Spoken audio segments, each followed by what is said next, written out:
Everybody, I'm Tandy Gutierrez, and this is your February new moon tarot reading. And I'm sorry it's gotten a little late, not really late, but I have been a little under the weather energetically. I got gluten and I've got celiac, and that takes a little bit of recovery time. So I'm shooting this a little bit later than I had planned to, but I'm kind of glad. I felt like the energy of this one really was like the energy of the last full moon was kind of overshadowing this, and then I'm glad we got time for it to sit and kind of separate a little bit, at least in my mind and my energy.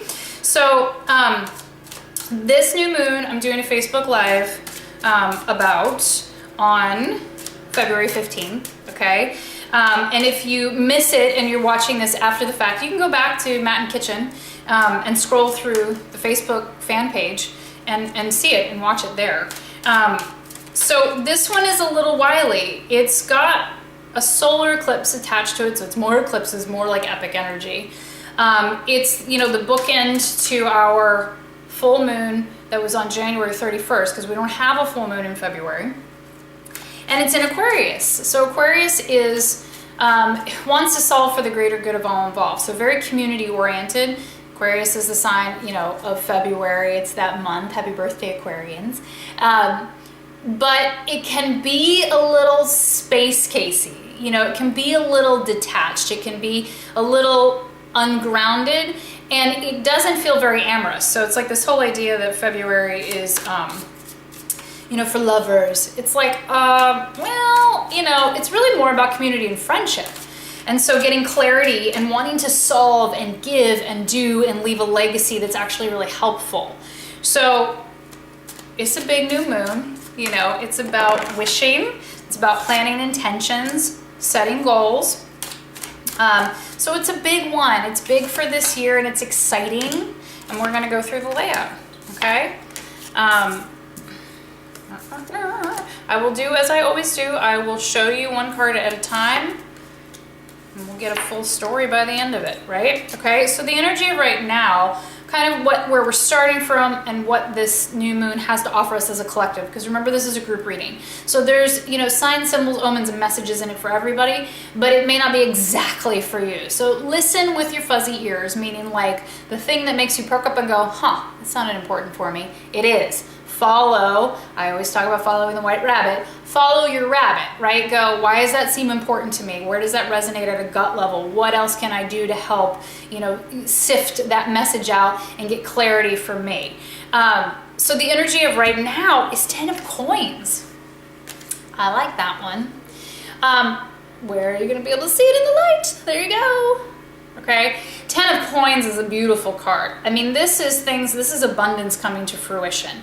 So here's my take on this, because there's been a lot of coins, especially in the private readings for this month, and as we gear up towards the new moon. This new moon of fresh starts, new beginnings, you know, planting your seeds of intentions. What do you want to manifest? Setting that goal, getting really clear about it. That's what we do at new moons. Then we turn around and make our to-do list to go, how do I get to that? How do I get as close to that as possible? How do I meet divinity halfway and allow for miracles to come in because I'm doing my work towards it? So 10 of Pentacles is very much like what you plant at this new moon will bring fruition and abundance to you. So get clear, because eclipses are powerful and they have that trajectory of setting the tone for at least 6 months and up to 3 years. So, you know, we released last time, like, what are you wanting to release? And this time is like, what are you going to plant? Because it's going to bring you abundance, but don't get silly with it. And don't get lame and don't get lazy. Like, what is your legacy? What are you feeling pulled towards? What are you excited about? Because that's what's going to do it. And it's a 10, fresh starts and new beginnings. I love that, okay? So what to leave behind? Oh, okay. The Empress. I don't ever like to leave behind the Empress. Why is the lighting so odd today? I want you all to see this beautiful card. Okay, so this is about, like, you know, what to release, right? Like what to, oh no. Yeah, okay. All right. So in the release category, it can typically, you know, in a traditional aspect, what you release is what you're getting rid of. I find that in readings, my personal readings, one-on-one readings, especially for the women in my life, it tends to be what to release, what to give into the world. Okay, so this is not calling us to give something up. This is not about leaving behind. This is about releasing into the world. I was like, why would you leave behind the Empress? No, this is about releasing our inner Empress into the world. The Empress is like the second most psychic in the deck. Like if I had two rulers of the deck, it would be the Empress and the High Priestess. So High Priestess is a 2, Empress is a 3. Like the Empress is about your moon mama. Like she is grounded and rooty and connected to the earth, and there's basketfuls of like root vegetables there. She is pregnant with ideas, right? She is the creatrix. Like this is about releasing your most fierce like goddess self into the world. What are you going to create? What are you going to create in template in the next 6 months to 3 years? Who do you want to be seen as your legacy? What do you want to give? Because she's sitting there making and doing and crafting. And if you can see it on here, that spinning wheel has all the astrological signs and symbols on it. So it's like when you get connected to the astrology and to the cards and start to really connect with divinity, and you go, nope, I am in this earth, right? Not of this earth, but I'm going to use it and connect to it because I'm here as a steward of good abundance, of tending to, of taking care of. The Empress takes care. She's a mama bear, but she's a mama bear who creates things. And she's very, like talking to all the animals and can hear the trees, but she's making and doing at the same time. She's very practical. I'm going to make you soup and I'm going to use the bones and I'm going to use the broth. I'm going to use every piece and honor what Mother Earth has given us. So she's like, February and this new moon is dark of the moon. It's time to receive messages. It's time to meditate. It's time to hunker down a little bit. But it's about releasing your inner Empress, male or female. How can you connect in a real day-to-day way with people and places and things in good stewardship by taking care of all of it in a constructive way, not a martyr way. Taking care of might mean stepping back in order to teach a lesson, very Kali Ma. Like, I will hurt you if you do not get your lesson in all of the compassionate ways because I want you to learn.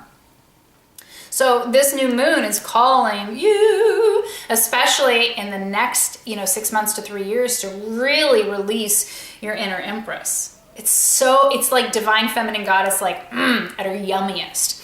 So what to receive, okay? So in the, that's what to release, what to receive. In the receive category, this is going to look confusing, but it's really not. So 9 of Swords is, those false fears.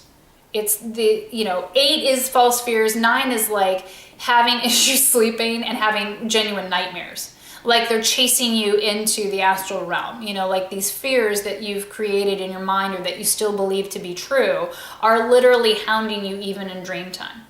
And so it's what you need to be able to do is receive rest and reprise and understand that you just have to kind of stand up to it. It's getting a little like you have to say, like a blessing, a little prayer before bed to protect yourself and your dreams and your energetic field of, I fight for the side of the light. I'm a child of God. I'm protected at all times. It's about staking your claim on your rest and dream time, and it has mostly to do with sleep. So like you need to be able to receive messaging in your sleep and really look at dream time. Aquarius too is very Aquarian. It's very dreamy, right? You need to be willing to receive messages, but you need to set a clear boundary so that it's not confusing and that you don't take it completely literally.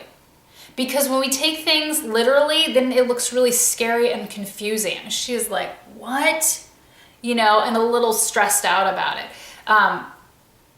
I have a personal experience with this one, but we can talk about it in the Facebook Live. So you need to be able to receive messages in dream time without being perplexed and without being confused or scared or in fear of them. Go back to a little nighttime prayer before bed of that you receive messages with clarity and love and light in the most efficient way possible, but don't take them literally. It's not literal, It's the puzzle pieces and the metaphors and the cookie follow the rabbit. You're like, what? That meant that? Like, really, you guys? Come on.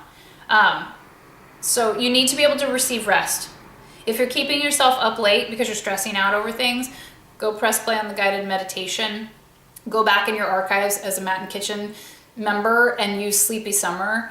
There's another one that's got that series in it too that's good for rest and sleep, and you can search rest and sleep. And then go to bed.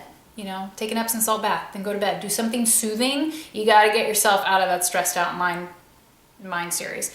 And this month I'm teaching 30 Days to Detox Your Brain, which is all about the tips and the tactics and like how do you actually re-template your brain to think more positively, or when it starts to spiral into these overwhelming fear places, how do you, either snap it out or how do you walk it out gently, or how do you just kind of divert, like quit looking over there, look over here. Okay.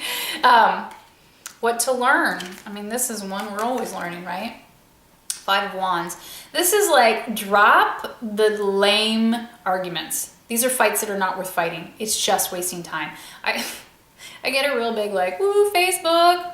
I spend a lot of time there. My business was built there. That's where my community is. I love it within the private confines of our private Facebook groups. But the amount of arguing and silly, inane arguing, these are not arguments that are solving anything. They are literally wasting time and draining energy. So in this new moon is really asking you and like guiding you to like ditch the small stuff. It's not important. Winning that battle ain't gonna do nothing to help anybody, just depletes your energy and drags you down, wastes time, makes you feel terrible, and gets you stressed out. That's not where we need to be. We need to be here as the Empress. Think she's on Facebook getting into stupid arguments? Somebody says something dumb, you can absolutely, make a concerted, educated, loving response and be fierce and then walk away. Or just walk away. Like sometimes it's just wasted energy, right? It's not teaching, healing, or guiding anybody. What to give in this new moon? Oh, okay. What this new moon is going to give you, and it's a beautiful card and it's come up a lot for this new moon. Death. And you go, why do I want it to give me death? You want the death card. The death is the end of the old. Death is the end of the things that aren't working. You have to let cycles end and die in order to move on to fresh starts and new beginnings. So this new moon is offering death of the old self, a death of the old ways, a death of the blocks and the wasted effort and energy. But you're going to have to actively pull the trigger on those things.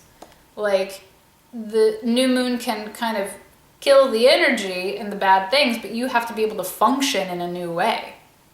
Okay, so this new moon, it's like, what is our heart's desire as a collective in the energy of this new moon?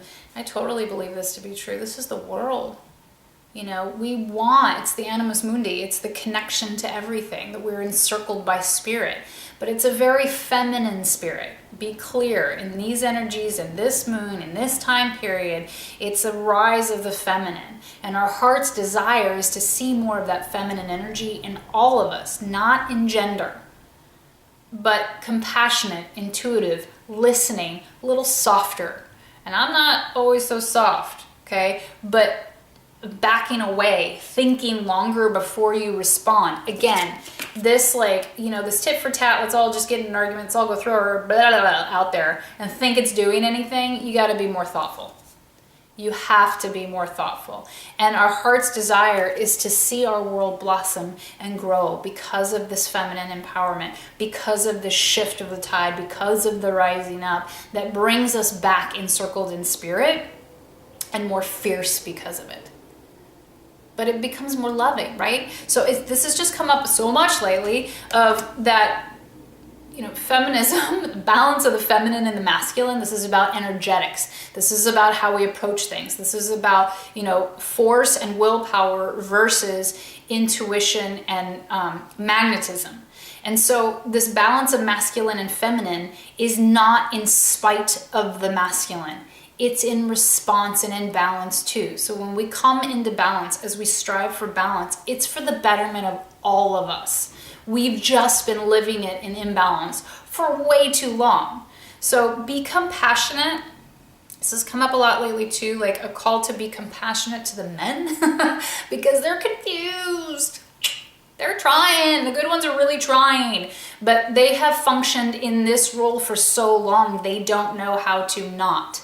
So all of our frustration, all of our anger, completely worthwhile. Completely worthwhile. And sometimes we need to speak out about that, but sometimes we need to go, how can I teach? How can I learn?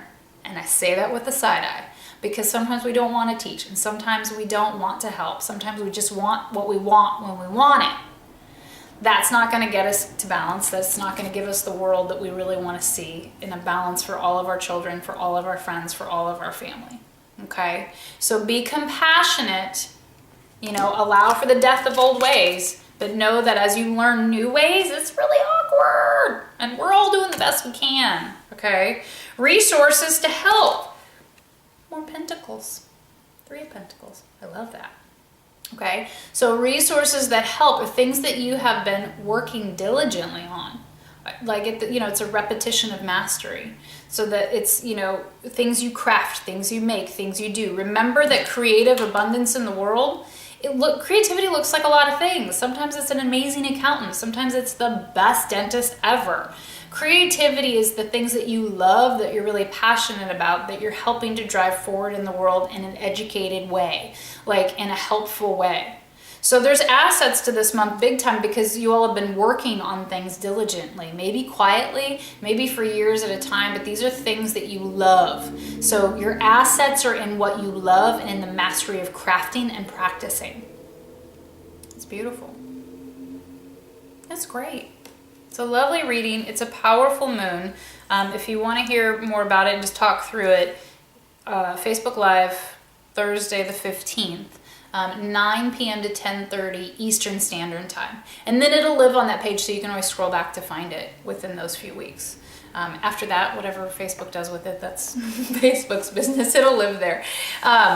If you are not a member of mountaintainkitchen.com yet for the workouts, if you're here listening to these tarot readings, bless you. Like, these are a gift. I want as many people to use them and hear them as possible. But if you are interested in becoming a member, you can use the promo code TAROT, TAROT 18, all capital letters, for 30 days free on the site. So if you want to see and check out if the movement portion of it is as much for you as the readings are, it's a gift also, so thank you for being here. If you want to schedule a one-on-one with me for your own personal reading, it's at tandygutierrez.com, and the calendar's up there. You just book and purchase there. And if you're already a member on the site, I love you so much, and I will see you at the Facebook Live on the 15th, and then if not there, I will see you at our next reading. Thank you.